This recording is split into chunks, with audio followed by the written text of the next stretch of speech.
A touto témou je vášeň a sexualita z pohľadu ajurvédy. Niekedy dávno, pretože my vieme, že ajurvéda je náuka, ktorá trvá večne a ktorá je proste zaznamenaná u nás už niekoľko tisícročí, takže nie je to niečo, čo si proste budeme vymýšľať, ale niečo, čo už má podložené korene, podložené poznanie, ktoré je zaznamenané vo Védach. A v nich sa samozrejme hovorí i o sexualite, pretože sexualita nie je niečo proste tabu, nejaké tajné, niečo, čo sa nehovorí, ale práve naopak.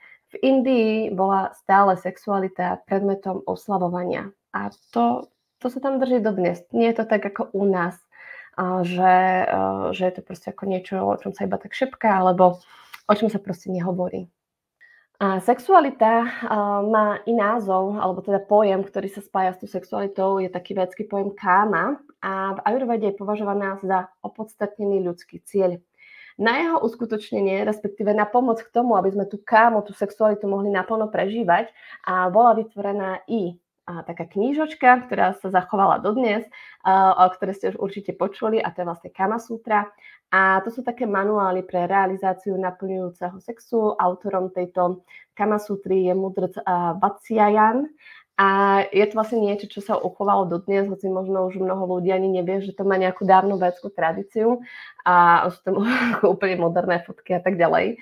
Ale v podstate je tu poukázané na to, že tá sexualita mala miesto v tom svete a v tom bežnom živote. A dokonca, aby bola čo najlepšia, tak sa jej mudrci a rôzni mudrci, jogíni, proste rôzni tí ľudia, ktorí sa venovali tomu duchovnému pokroku, venovali i práve tejto téme.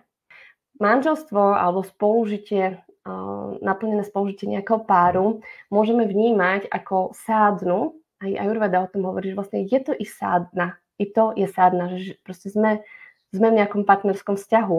A sádna, to slovo sádna znamená proste, že konám nejaké aktivity v rámci môjho duchovného rastu. Že niečo konám, niečomu sa venujem, aby som duchovne vyrástla. Čiže brahmačaria znamená sexuálnu zdržanlivosť v období spirituálneho štúdia, ale nie len. Aby to bolo dobre pochopené, je ako dôležité upozorniť i na to, že to teda nie je iba tá sexuálna zdržanlivosť, ale brahmačaria je zároveň i ako dobrovoľná regulácia sexuálnej túžby a energie a teda ako zdravý prejav sexuality medzi oddanými partnermi. Samozrejme, že toto tkanivo musí byť najdokonalejšie, pretože z tohto tkaniva sa vlastne vytvorí nový život. Ak dôjde k stretu vlastne tej spermie a vajíčka, tak vlastne v týchto dvoch bunkách je zakotvené všetko. Proste nový organizmus, proste nový život. Pod pojmom šukra rozumieme teda nielen ľudské spermie, vajíčka a hormóny regulujúce sexualitu, ale čosi viac.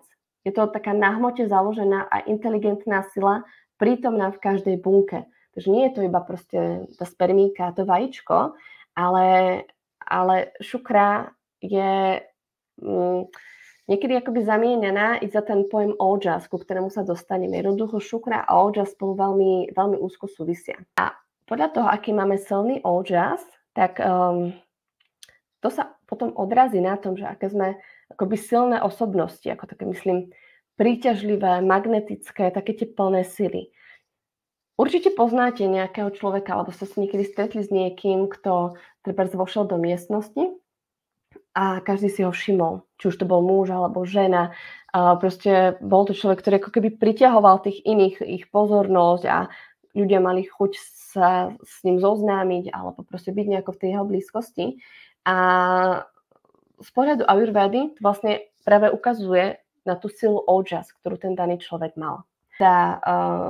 Nie len sexualita, ale i sexualita je z pohľadu ajurvédy založená na rytmoch prírody.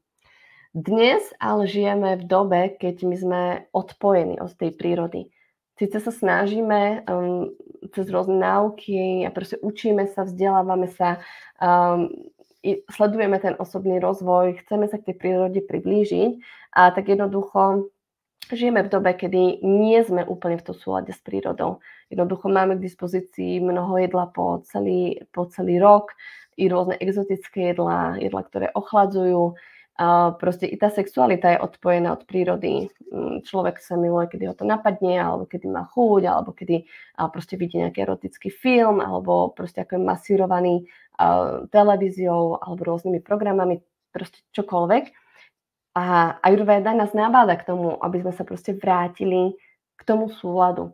A to využívali i čo sa týka vlastne sexuality.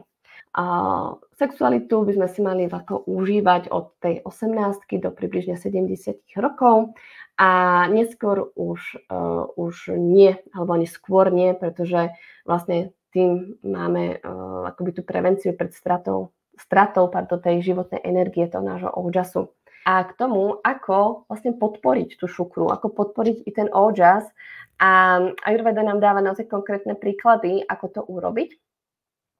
A to je vlastne konzumácia určitých potravín, ktoré sú vlastne kafu zvyšujúce a tým pádom vlastne podporujú vznik tej šukry, toho 7. tkaniva. Afrodiziaka Ayurveda nechápe úplne ako látky, ktoré keď si dáme, tak zrazu ako máme chuť na sex. Lebo ja som si ako niekedy fakt myslela, že afrodiziakum, že to znamená, že to si dám ja, alebo muž, alebo proste niekto, že niekto si dá proste nejaké afrodiziakum a že dostane chuť na sex. Ale to vlastne nie je ten pojem afrodiziakum.